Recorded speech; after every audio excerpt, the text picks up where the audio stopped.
राधे राधे। जिसके पास अपने राधा जी नहीं हैं तो वो अपने कान्हा जी को कैसे बना सकती हैं राधा जी, और बना सकती हैं अपनी राधा अष्टमी। तो देखिए सुंदर से श्रृंगार के साथ सारी जानकारी। राधे राधे। शिकुन बिहारी परिवार में आपका स्वागत है। तो आज की वीडियो है राधा अष्टमी के ऊपर कि राधा अष्टमी कब है, इसका व्रत कब करना है, राधा जी को कौन सा रंग पसंद है, उन्हें कौन से वस्त्र पहनाने हैं, उनका प्रिय भोग क्या है और हमें कैसे मनानी है अपनी राधा अष्टमी। और जिनके पास राधा जी नहीं है तो वो राधा जी अष्टमी कैसे मनाएं और कब ला सकते हैं अपनी राधा जी, तो आप कब उनका स्थापना कर सकते हैं, इसी विषयों के ऊपर है हमारी ये वीडियो। तो चलिए शुरू करते हैं अपनी वीडियो। राधे राधे। तो देखिए जिनके पास राधा जी नहीं है वो अपने कृष्ण भगवान को, अपने लड्डू गोपाल को राधिका बना सकते हैं और राधा अष्टमी का महोत्सव कर सकते हैं। तो ये तो हो गया आपके इस क्वेश्चन का जवाब कि आपके पास राधा जी नहीं है तो हम राधा अष्टमी कैसे मनाएं। फिर होता है कि हम अपनी राधा जी कब लेकर आएँ, हम कब स्थापना करें या किस दिन लेकर आएँ। तो देखिए सबसे अच्छा दिन तो होता है हमारी राधा अष्टमी का ही, कि जिस दिन आप अपनी राधा जी के जन्मदिन है, उनका प्रकट्य दिवस है, उसी दिन अपनी राधा जी ला सकते हैं और उनको स्थापना कर सकते हैं। स्थापना करने के लिए मैंने वीडियो डाली हुई है कि आप उनकी प्राण प्रतिष्ठा कैसे कर सकते हैं। अगर इतना समय नहीं है, आप उसी दिन लेकर आए हैं, जैसे उसी दिन आपके घर में आ रही हैं राधा रानी जी, तो आप उनको पंचामृत से स्नान करवा के स्थापना कर सकते हैं। ठीक है जी। अब हमारा व्रत कब आता है राधा अष्टमी का, इसके ऊपर बात करते हैं। तो व्रत है हमारा राधा अष्टमी जब है, राधा अष्टमी 23 तारीख की है, 23 सितंबर 2023 को। ठीक है। मगर हम व्रत कब करते हैं, राधा अष्टमी का व्रत कर रहे हैं हम एक दिन पहले करते हैं, क्योंकि हमारी राधा जी का जन्म जो हुआ था ना वो सुबह हो चुका था 4 बजे। तो उनका जन्म जब सुबह हुआ है तो हमारा व्रत वहाँ पर पूर्ण हो जाता है जब हमारी राधा जी आ गई हैं। जैसे कृष्ण भगवान हमारे रात को हुए थे तो हम अष्टमी का सुबह से व्रत करते हैं, और राधा जी हमारी अष्टमी वाले दिन ही, राधा अष्टमी को ही, भाद्रपद पक्ष की, तो अष्टमी को ही वो सुबह में जन्म हुआ था, तो इसलिए हम उनका व्रत एक दिन पहले करते हैं। तो हम 22 तारीख को व्रत करेंगे और 23 तारीख को हम उसको विश्राम देंगे व्रत को। तो अब हम अपनी राधा रानी जी के जन्म होने पर क्या करें। तो हमें राधा रानी जी को सुबह 4 बजे मंदिरों में, बरसाना में सुबह 4 बजे उनका अभिषेक किया जाता है, जन्म का अभिषेक किया जाता है। तो देखिए वो मंदिर है बहुत बड़ा, और हम हैं गृहस्थ जीवन में। तो गृहस्थ जीवन वालों को क्या होता है ना, उनके ऊपर परिवार की भी जिम्मेदारियां होती हैं, तो उन्हें कुछ चीज़ों की छूट होती है। तो वो अगर 4 बजे नहीं कर सकते तो 5 बजे, 6 बजे या 7 बजे तक कर सकते हैं। ठीक है। और जैसे भी आपको समय अपना सूटेबल लगे आप उस हिसाब से कर सकते हैं, क्योंकि बरसाना में भी ना इस कार्यक्रम को करते करते दोपहर ही हो जाती है, 11-12 ही बज जाते हैं। तो आप इतने समय तक अपना सभी काम कर सकते हैं। ठीक है।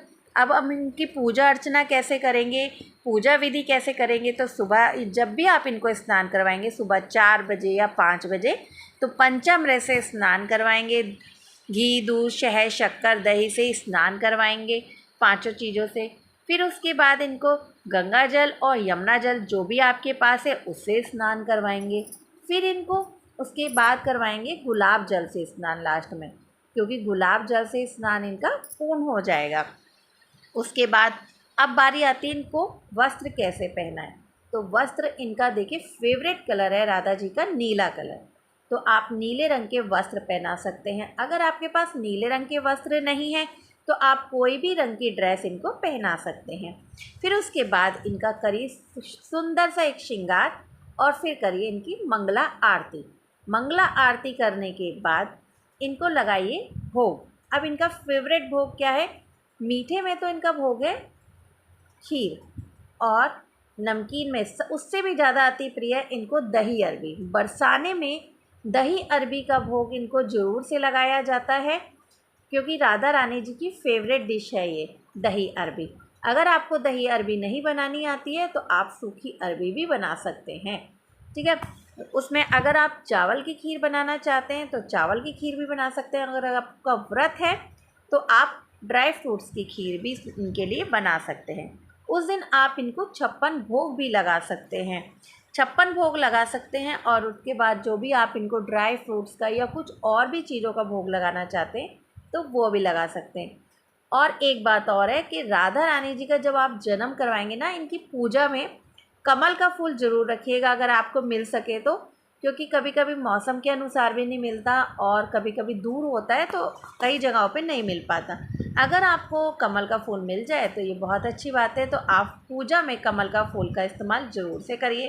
अगर नहीं मिलते हैं तो आप गुलाब के फूलों का भी इस्तेमाल कर सकते हैं या कुछ और फूलों का भी इस्तेमाल कर सकते हैं। ठीक है, अब उसके बाद आपके व्रत की बारी आती है कि आप जिन्होंने 22 तारीख को व्रत करा है तो आप ये सब कार्य करने के बाद अपना माता रानी को भोग लगाने के बाद राधा रानी जी को अपना व्रत का भी करिए। जो जब पंचामृत से इनको स्नान करवाया था हमने अपनी श्रीमती राधा रानी जी को, अपनी श्री जी को, उसी पंचामृत से आप अपना व्रत का पारायण करेंगे, विश्राम देंगे उसको, फिर अपना भोग करेंगे। अब आपका व्रत भी खुल जाएगा। और जो व्रत 23 तारीख को करना चाहते हैं वो 23 को भी कर सकते हैं, पर उनका व्रत रहेगा शाम को जब तक तारे नहीं निकलते। जब तारे निकल जाएंगे आप तारों को अर्घ देंगे, तब आपका व्रत पूर्ण हो जाएगा। तब आप खाना खा सकते हैं, मगर आप व्रत खोलिएगा उसी पंचामृत से जिससे आपने राधा रानी जी को स्नान करवाया था। फिर उसके बाद आती है नंद उत्सव की बारी। अब नंद उत्सव तो राधा रानी का भी मनाया जाता है, तो वो हम 24 को नहीं मनाएंगे, 23 तारीख को ही मनाएंगे। वो जब अब दोपहर में जब इनकी भोग वगैरह लग जाता है, थोड़ा सा विश्राम देने के बाद आप थोड़ी सी संध्या समय उधर जैसे शाम के 4 बजे के समय आप नंद उत्सव कर सकते हैं इनका।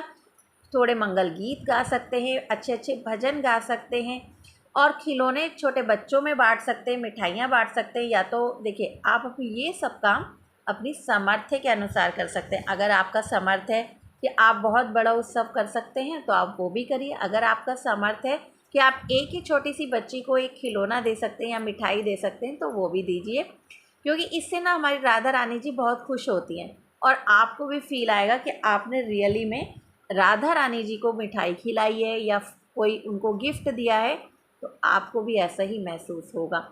तो ये आप अपने सामर्थ्य के अनुसार ही सब चीज़ कर सकते हैं।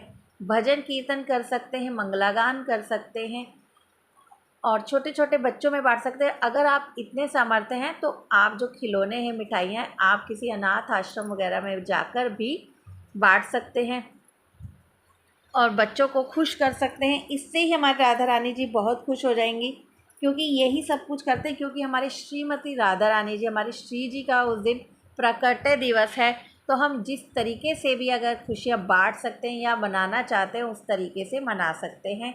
और ये देखिए जिनके पास राधा जी नहीं है, सबसे बड़ा क्वेश्चन बहुतों का ये हो जाता है कि हमारे पास राधा जी नहीं है, तो हमारे कान्हा जी, हमारे लड्डू गोपाल जी और राधा जी अलग अलग नहीं हैं, वो एक ही हैं।